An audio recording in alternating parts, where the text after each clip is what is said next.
Good day. For math today, we are going to review our Chapter 20 concepts of adding and subtracting fractions. What you should have to be ready is your Chapter 20 review test as you see in front of you. Here's how I would like to proceed through the lesson. I am going to do the ones that are circled in red as samples of the types of problems that we have learned about adding and subtracting fractions. And then I'm going to ask that you pause the video when I show you and tell you to, and finish that chunk. And we're going to proceed like that. It will be a good reminder of all the things you've learned. You've made good progress with it. You've learned a lot of the good steps. And I hope that when you take your final test, you can really show everything that you've learned. So let's begin. Vocabulary we will do all together. Number one, when you do not need an exact answer, you can estimate. We can even estimate with fractions. We'll do that in a little bit. Number two, the fractions 4/6 and 3/6 have, what do you notice about them? They have the same denominator. So we call that actually like denominators. And you've learned that you must have like denominators in order to add and subtract fractions. It's just a rule. Number three, the fractions 2/7 and 1/3 have, right, you noticed it, unlike denominators. And so when you're adding and subtracting fractions, if you find unlike denominators, you know you've got to do some steps to get them to be equivalent to like denominators fractions. All right, here we go. Let's move on. Knowing one success in doing a test is following directions carefully. Add or subtract. Use fraction pieces if you wish, so you may use your board if you would like, and write your answers in simplest form. Always, always simplest form, or you will get many points off on your test. Here we go. We're going to do 3 samples together of various types of problems. Let's stop and think about what you see and what you need to do. Number 4, 1/3 plus 1/3. I notice that I have like denominators, so they are ready to add. If I have one piece of orange and another piece of orange, together I have 2 pieces of orange, as known as 2/3. Is that in simplest form? Yes, it's counting order. You will see addition and perhaps subtraction of mixed numbers where I have a whole piece and a fraction. We learned that we should add the fraction pieces first. Oh, look, good. I have like denominators, so I can add the pieces. 3/5 plus 2/5 is 5/5. I know you noticed something about that, but for right now, just let's leave it there.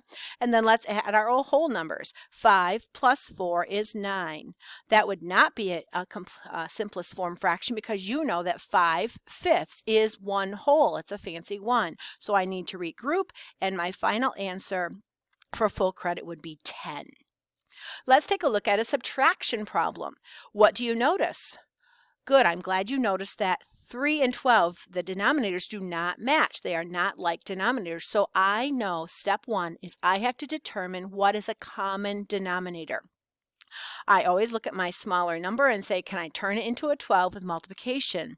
Yes, I can.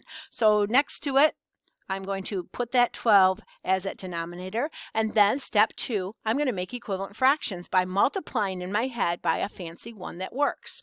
3 in my head times 4 is 12, so I have to multiply on the top. 1 times 4 is 4.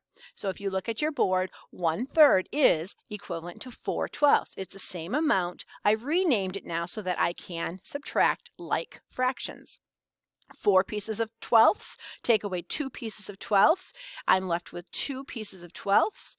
And I always ask myself, is that in simplest form? Of course not. They're both even numbers. Divide by 2, divide by 2. My final answer is 1/6. So you saw the various steps here. I'm asking you now to please pause the video and complete that section to the best of your ability.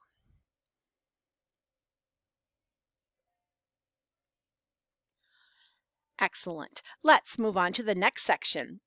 We learned how we can estimate each sum, get about the right answer. And the way we do that with fractions is try to determine if the sum will be greater than one whole red stick or less than. And remember how we do that? We compare the pieces to 1/2. Is it less than 1/2? Is it greater than 1/2? We think about what that halfway or midpoint is. So the one sample I'm going to do to get our brains reminded of how we do this is number 16. 1/4 plus 3/8. Well, I think about 1/4 is less than half. 3/8 I know is less than half because 4/8 is 1/2. So if I have two pieces less than 1/2, then my sum when I put them together will be less than 1. Notice I followed the directions very clearly, so I get full credit.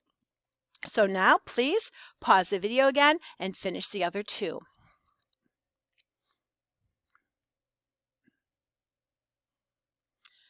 Excellent. We're moving on. Great. And you know what? That's the nice thing about fractions. Once you learn about it, and if you know your multiplication facts that we use so much, this doesn't have to take too long, does it? Next section. Estimate each sum. Write less than or greater than for each. So again, because I estimated on the other side by comparing to 1/2, I'm going to continue to do that as I do number 19.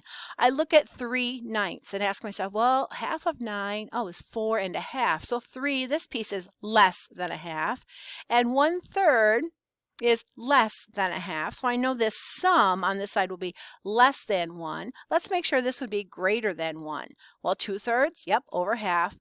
And this is over half. So if I'm going to compare to estimate with my sign, I know the sum on the right will be greater. But then we would say this is going to be less than this. But this is called a less than sign. Okay? So you may pause the video and complete those next three.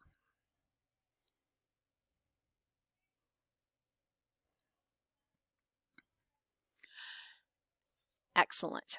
Now, what we're going to do in problem solving, the two big ideas that we've had in chapter 2 is how do I deal with the remainder? Do I have to run my division problem, and then when I get that normal remainder, do I need to use it as my answer? Do I need to drop it and use the main part of my quotient, or do I need to increase my quotient?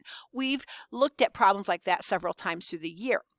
But we also in this chapter said that sometimes we can split things. We can have fractional pieces of something. Remember those pictures? I remember if I have an open box of clay, I can give you fractions of that piece. I can split sandwiches and oranges. I can even chocolate chips, right? You can use a bag and a half of chocolate chips. So I'm going back to that lesson. I'm trying to remember those visuals that was at the very end of that lesson. Remember yards and miles? All of those things we can do a piece, have a mixed number answer. And so we've learned that sometimes our remainder will turn into a mixed number. So let's see, those are all the possibilities that you know about now. So remember, problem solving is real life. Let's see what number, 23 you're going to do on your own, but that's what you need to think about when you do 23. And the one we're going to do together is 24. Where the second problem solving strategy is we looked at those circle graphs and we said, oh, remember we can use that fractional piece of a number. Now I apologize that what you see in front of you is very, very dark. So I'm going to show you just for a moment the colorful one from the book what it should look like. So take a quick look. There it is. I see 2/3 red are pennies, 1/6 are dimes, and 1/6 are nickels. And so why don't we just take it right from here where we can see it really clearly. This is the same question as on your test. The circle graph shows the different coins Carl has. If Carl has 18 coins, how many of them are pennies? Well, you remember from yesterday's lesson that the number one question to ask is, well, what does that whole circle represent? How many? Well, it will tell you somewhere that the whole circle represents 18 coins. So if I have to figure out what fraction of his coins are pennies, well, remember, the answer is just not 2/3, all right, of a penny. That would be like taking one penny and trying to cut it into thirds and grabbing two of them. That's not what it's asking. It's asking really how many pennies would I hold in my hand? So I'm finding, again, a fractional piece of a number. So what would I do on my paper to figure that out? I would take, I'm always going to show my work because then I have something to work with, but I'm going to show you, I would say, 2/3, the fraction of the group of pennies, 2/3 of those 18 coins are pennies. So remember, divide by denominator, multiply by numerator, and your final answer is 12 pennies. I hope you beat me to the answer. How did I get that? 18 divided by 3 is 6. I grabbed 2 of those groups of 6, the fractional piece of number that we learned about in the previous chapter. We need to use that strategy when we are interpreting graphs. Just for fun, I wonder, how many nickels did he have? 3. Good, because 1/6 of 18. 18 divided by 6 is 3. So if he had 3 nickels, and sometimes when I do this, I actually put the real number right by that. This would be 3, and we figured out that this is 12. I like to do this because then I can answer any question I'm posed. What if the question was, how many more pennies does Carl have than nickels? Then I would take 12 minus 3 and say, there's a difference of 9 coins. So that's what I like. You got the fraction. But remember, the fraction represents a fraction of the whole group, which happens to be 18 coins. So you may pause the video and complete that last question.